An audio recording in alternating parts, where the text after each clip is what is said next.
But Peter also wants us to know, back to 1 Peter chapter 2, verse 11, Peter also wants us to know that this is a war. This is war. This is not just a single skirmish that you would be like, oh yeah, I fought that battle. Yeah, I won that battle. I got victory. No. The moment that you think that you have victory over the passions of the flesh is the moment that you let your guard down, is the moment that you become the most susceptible to the temptations of the enemy. This is a lifelong battle.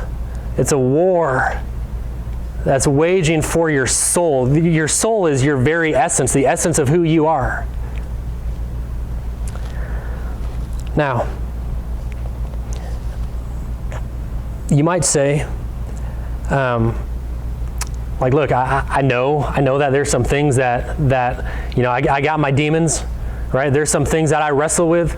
There's some things that I know, if I'm just being honest, that I even engage in, but it's not a big deal. They're not big things, all right? I'm not molesting children.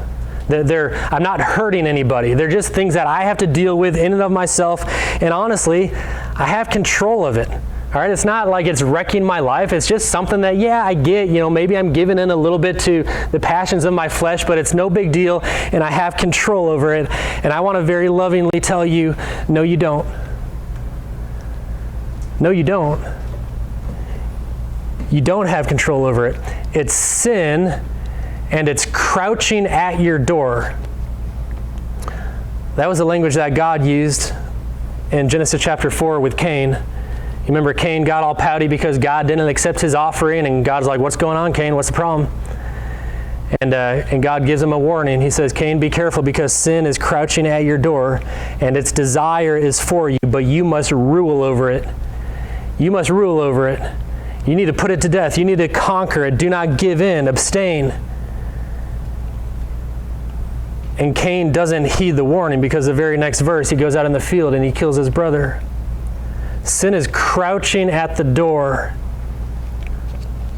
Crouching Tiger, Hidden Dragon. You remember that movie? Some of you? Old movie references for 500, Alex?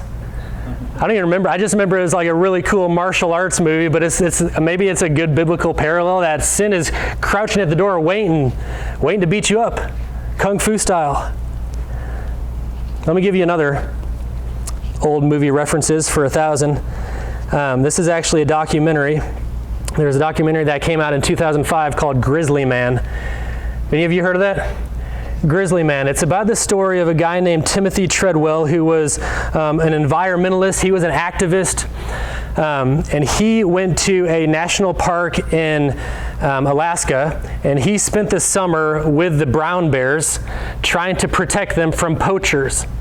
Now, brown bears had never been poached in that national park, but he had it on his heart that, man, I need to go protect these brown bears, right? I can live with them, I can interact with them, and we got this crazy guy who he goes out and he spends the summer living with bears, and he befriends them, and he's interacting with them, and he's even touching them, and we got all these people that are blowing the whistle and being like, what is this guy doing? Get him out of there. Does he not know, like, the very nature of bears is to destroy?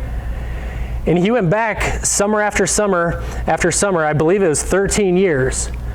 And there's the other crowd that's yelling like, man, this guy's on to something. He's one with nature, and he's showing us that these animals can be lovers, and we can live with them, we can interact with them. And he got his girlfriend Amy towards the last few years, and they're going out together, and he's documenting all this. There's over 100 hours of video documentation and audio. And the very last entry that he made was on October 6th of 2003.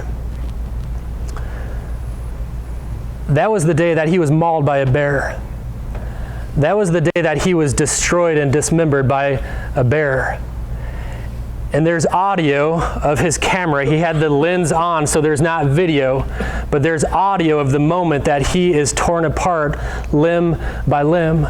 And his girlfriend is there, and he's yelling, and she's yelling, leave him alone, get off. And she's got a pan or something, and she's beating on the bear, and he's screaming. And there's something really interesting that you hear in the audio, although you don't hear it. They haven't released it. They gave it to the family members, and they said, we don't want anyone hearing this. It's too gruesome. But there's something that you hear in the audio of Timothy yelling at his girlfriend Amy, run away, leave, get out of here, run. And she doesn't, and she ends up getting killed as well.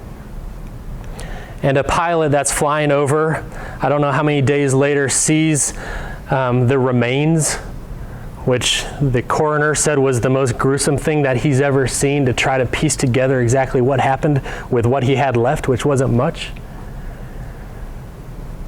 And the analogy is clear. He thought that he knew what he was dealing with. He thought that it wasn't a big deal. He thought that he had control of the situation. But the nature of the bear is to destroy. And the nature of sin is to destroy. You don't mess around with it. You don't just dabble in it. You don't feel like you have control over it. It's coming for you, and it will kill you. And it might take 13 years to do so, but it's crouching at your door waiting to destroy you.